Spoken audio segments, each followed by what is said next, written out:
ಬೂದನೂರು ಉತ್ಸವ ಪ್ರಯುಕ್ತ 30 ಗ್ರಾಮಗಳಲ್ಲಿ ರಂಗೋಲಿ ಸ್ಪರ್ಧೆಯನ್ನು ಆಯಾಯ ಗ್ರಾಮಗಳಲ್ಲಿ ಏರ್ಪಡಿಸಲಾಗಿದ್ದು, ಸ್ಪರ್ಧೆಯಲ್ಲಿ ಭಾಗವಹಿಸಿದ ಎಲ್ಲರಿಗೂ ಸಮಾಧಾನಕರ ಬಹುಮಾನವನ್ನು ವಿತರಿಸಲಾಗುವುದು ಮತ್ತು ಪ್ರತಿಯೊಂದು ಗ್ರಾಮಕ್ಕೂ ಪ್ರಥಮ, ದ್ವಿತೀಯ, ತೃತೀಯ ಬಹುಮಾನಗಳನ್ನು ವಿತರಿಸಲಾಗುವುದು ಎಂದು ಜಿಲ್ಲಾ ಶಾಸಕರಾದ ಪಿ. ರವಿಕುಮಾರ್ ರವರು ಹೇಳಿದರು.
ಬೂದನೂರು ಉತ್ಸವ 2026ರ ಪ್ರಯುಕ್ತ ಬೂದನೂರು ಗ್ರಾಮದಲ್ಲಿ ಏರ್ಪಡಿಸಲಾಗಿದ್ದ ರಂಗೋಲಿ ಸ್ಪರ್ಧೆಯಲ್ಲಿ ಬಿಡಿಸಿರುವ ರಂಗೋಲಿಗಳನ್ನು ವೀಕ್ಷಣೆ ಮಾಡಿ ಮಾತನಾಡಿ, ಬೂದನೂರು ಗ್ರಾಮದ ರಂಗೋಲಿ ಸ್ಪರ್ಧೆಯಲ್ಲಿ ವಿವಿಧ ರೀತಿಯ ರಂಗೋಲಿಗಳಾದ ಕಾಂತಾರ, 3D ರಂಗೋಲಿ ಮತ್ತು ಗೃಹಲಕ್ಷ್ಮಿ ಯೋಜನೆಯ ಕುರಿತು ಮಾಹಿತಿ ನೀಡುವಂತಹ ವಿವಿಧ ರೀತಿಯಲ್ಲಿ ರಂಗೋಲಿಯನ್ನು ಬಿಡಿಸಿರುವುದನ್ನು ವೀಕ್ಷಣೆ ಮಾಡಿದರು.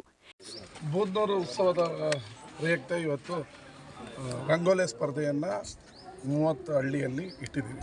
ಆ ಊರಿನವರು ಅಲ್ಲೇ ಬಿಡೋ ಥರ ಮಾಡಿದ್ದೀವಿ. ಯಾರು ರಂಗೋಲಿ ಬಿಡ್ತಾರೆ ಅವ್ರಿಗೆಲ್ಲರಿಗೂ ಒಂದು ಸಮಾಧಾನಕರ ಬಹುಮಾನ ಇದೆ.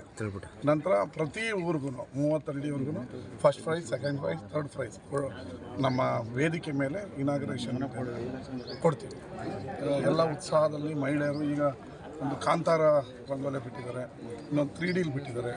ಕೆಲವರು ಗ್ಯಾರಂಟಿ ಹಣದ್ದು ಪಾಪ ಅದಕ್ಕೆ ಅವ್ರಿಗೆ ಹೆಲ್ಪ್ ಆಗಿದೆ ಅಂತ ಅವರೇ ಹೇಳಿದ್ರು. ಅದಕ್ಕೆ ನಾವು ಗ್ಯಾರಂಟಿ ಬಿಟ್ಟಿದ್ದೀವಿ ಒಂದು ಮೆಸೇಜ್ ಕೊಟ್ಟಿದ್ದಾರೆ, ನಮಗೆ ಗ್ಯಾರಂಟಿಯಿಂದ ಹೆಲ್ಪ್ ಆಗಿದೆ ಅಂತ. ಈ ರೀತಿ ವಿಧವಾದ ರಂಗೋಲಿಗಳನ್ನು ಬಿಟ್ಟಿದ್ದಾರೆ. ಭಾಳ ಸಂತೋಷ ಆಗ್ತದೆ. ಮಹಿಳೆಯರು